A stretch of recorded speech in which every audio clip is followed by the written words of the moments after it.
धन्यवाद अध्यक्ष महोदय।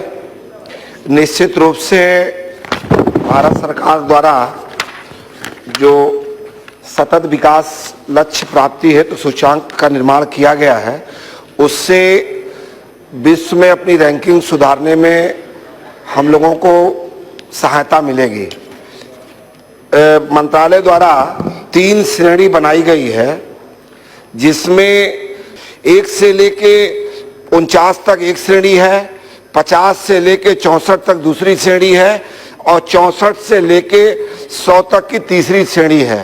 तो माननीय मंत्री जी से मैं कल 2 चीज जानना चाहता हूं कि जो 1 से लेके 49 तक है उस श्रेणी में कितने राज्य हैं और 50 से लेके 64 तक दूसरी श्रेणी में कितने हैं और 64 से लेके 100 तक तीसरी श्रेणी में कितना है।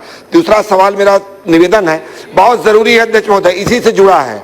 जब तक इस लक्ष्य को प्राप्त करने के लिए जब तक प्रदेश अपने यहाँ जिलों में इस लक्ष्य को बढ़ाने के लिए, लक्ष्य को प्रोत्साहित करने के लिए काम नहीं करेगा, तब तक ना तो प्रदेश इस लक्ष्य को प्राप्त कर पाएगा ना तो देश कर पाएगा। तो माननीय मंत्री जी से जानना चाहता हूं, क्या प्रदेशों को भी ऐसा सूचकांक बनाने के लिए कोई प्रस्ताव किए हैं क्या?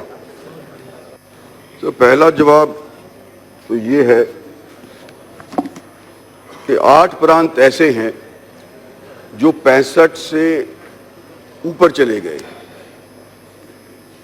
पिछले साल जब हमने ये शुरू किया था तो केवल 3 प्रांत ऐसे थे जो 50 पॉइंट से घाट कम थे, लेकिन 19 के अंदर जब हमने दोबारा से इसको रिवाइज करके पब्लिश किया इस इंडेक्स को, ये 3 प्रांत भी 50 से ऊपर आ गए हैं, लेकिन 64 से नीचे, 65 से नीचे रह गए हैं।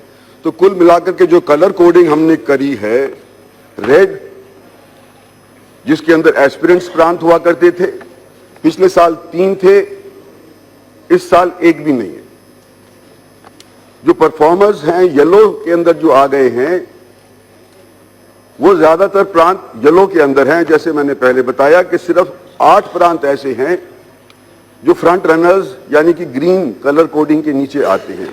ये हुआ पहले सवाल का जवाब।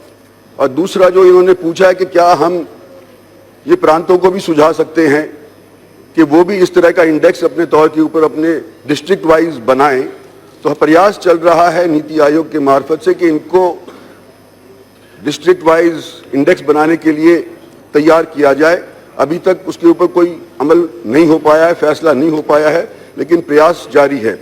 फिर भी ये तो तीसरा कदम होगा।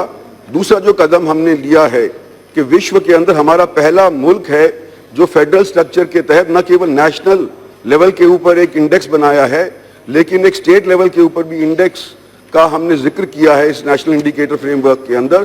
तो भारत विश्व का सबसे पहला देश है जिसने फेडरलिज्म का ध्यान रखते हुए सब नेशनल लेवल के ऊपर भी ये काम किया है। और अगर इसी रफ्तार से चलते गए, हम उम्मीद करते हैं कि 1-2 साल के अंदर हम स्टेट्स के अंदर भी डिस्ट्रिक्ट वाइज इसके ऊपर अमल करने के लिए उनको मना लेंगे। श्री अधीर रंजन जी चौधरी जी।